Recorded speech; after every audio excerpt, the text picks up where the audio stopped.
থানায় বসে কোনো হত্যার পরিকল্পনা হতে পারে না বলে মনে করেন আইজিপি ডক্টর বেনজির আহমেদ।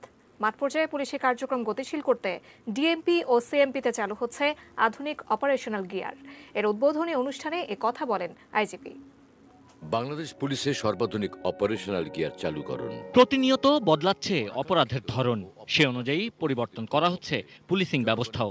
উন্নত বিশ্বের আদলে পুলিশিং ব্যবস্থাকে আরো যুগোপযোগী ও গতিশীল করতে যুক্ত হয়েছে আধুনিক অপারেশনাল গিয়ার। মূলত এর সঙ্গে থাকছে ট্যাকটিক্যাল বেল্ট, যেখানে একই সঙ্গে হ্যান্ডকাফ, আধুনিক স্প্যান্ডেবল স্টিক, টর্চ লাইট, পানির বোতল, ওয়াকিটকি এবং ছোট আগ্নেয়াস্ত্র থাকবে, যার ফলে মাঠ পর্যায়ে পুলিশিং কর্মকাণ্ড আরো গতিশীল ও কার্যকর হবে। গুরুত্বপূর্ণ মুহূর্তগুলিতে এক হাতে ওয়্যারলেস রাখতে হতো, এক হাতে লাঠি রাখতে হতো, বড় অস্ত্র, তাতে আমাদের মুভমেন্ট করা এবং দ্রুত আসামি ধরায় অনেক কষ্ট হতো। এখন আমার হাত টোটালি ফ্রি, আমি মুভ করতে পারছি খুব ইজিলি। যা যা আমার প্রয়োজনীয় ইকুইপমেন্ট আছে সবকিছু আমি খুব ইজিলি ক্যারি করতে পারবো এবং আমার হাতটা খোলা থাকবে। প্রথমে ঢাকা ও চট্টগ্রাম মেট্রোপলিটন এলাকায় অপারেশনাল গিয়ারের ব্যবহার শুরু হবে। পর্যায়ক্রমে তার সারা দেশে প্রয়োগ করা হবে। আর দীর্ঘদিন ধরে পুলিশ যে ভারী এবং লং ব্যারেল অস্ত্র ব্যবহার করছে, তার ব্যবহার কমিয়ে আনা হবে।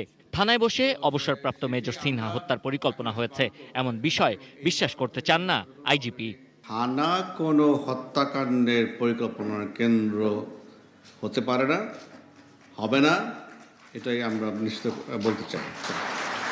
থানা হচ্ছে মানুষের জীবন রক্ষা করার জন্য, জীবন নেওয়ার জন্য নয়।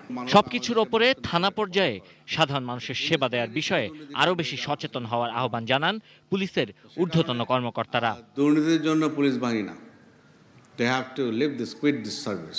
এবং যারা ভবিষ্যতে আসবেন চাকরি, তাদেরকেও বলবো আমি, যদি কোনো মনে কোনো খারাপ প্রবৃত্তি থাকে এই চাকরিতে আসেন না, অন্য জায়গায় যান। একজন অসহায় মানুষ যেন আমার থানায় গেলে সে যেন থানাকে তার আশ্রয়স্থল ভাবে, সে যেন থানাকে তার উপকারী বন্ধু হিসাবে ভাবে। 16 ডিসেম্বর বিজয় দিবসে আধুনিক অপারেশনাল গিয়ার ব্যবহার শুরু করবে Bangladesh police. Sabbir Ahmed, ATN news, Dhaka.